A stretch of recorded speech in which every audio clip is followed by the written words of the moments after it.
علیکم، آپ دیکھ رہے ہیں کے نیوز ایچ ڈی۔ میں ہوں حارث علی شاہ گیلانی۔ چلتے ہیں آج کی اہم خبروں کی طرف۔ رخ کریں گے رینالہ خورد کا۔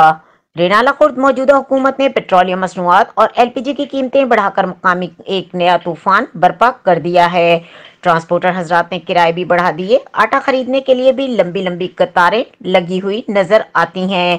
موجودہ نگراں حکومت مہنگائی کو کنٹرول کرنے میں بری طرح ناکام ہو چکی ہے۔ Chairman market committee Zaheer Babar Chaudhry نے میڈیا سے گفتگو کرتے ہوئے کہا، مزید احوال بتا رہے ہیں ہمارے نمائندے سجاد خالق لکھوی اپنی اس رپورٹ میں۔ موجودہ حکومت نے پیٹرولیم مصنوعات کی قیمتوں میں اضافہ کر کے عوام کو مہنگائی کے دلدل میں دھکیل دیا ہے۔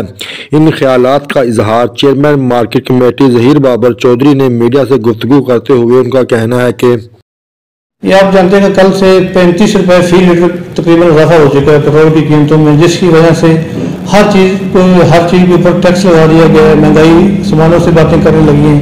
غریب آدمی کیا کرے گا؟ غریب آدمی خودکشی کرے گا۔ جن کی تنخواہ 10-12 ہزار روپے ہیں وہ بیچارے ایک ماہ میں کیسے گزارا کرتے ہیں؟ آپ دیکھ لیں، آپ کے سامنے لوگ پریشان ہیں، اور جو ایوانوں میں بیٹھ کے انجوائے کر رہے ہیں، لوگ اپنا دن رات جو محنت کرتے تھے اور وہ گھر میں بیٹھے ہوئے ہیں، ان کے چولہے بند ہو چکے ہیں۔ یہ مہنگائی کا یہ حال ہے۔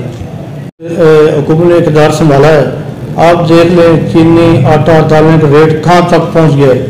غریب لوگوں کا جو چولہے ہیں وہ بند ہو چکے ہیں۔ اس وقت یہ حال ہے کہ لوگ خودکشی کرنے پر مجبور ہو رہے ہیں۔ تو میں اس حکومت سے چاہتا ہوں کہ آپ جلد از جلد الیکشن کروائیں تاکہ عوام کو سب سے اچھا ریلیف مل سکے، اور جیسے کہ ہمارے لیڈر کپتان صاحب دن رات محنت کر رہے ہیں، شریف آدمی ہیں، ان کی ایک سنی نہیں جا رہی۔ تو میں یہ چاہتا ہوں کہ آپ اس ملک میں اب الیکشن ہو جائیں تاکہ ہمارے عوام کو روزگار مل سکے، عوام خوشحال ہو سکے، مہنگائی میں کمی آ سکے۔ اب جو لوگوں کا حال ہے آپ کے سامنے ہے۔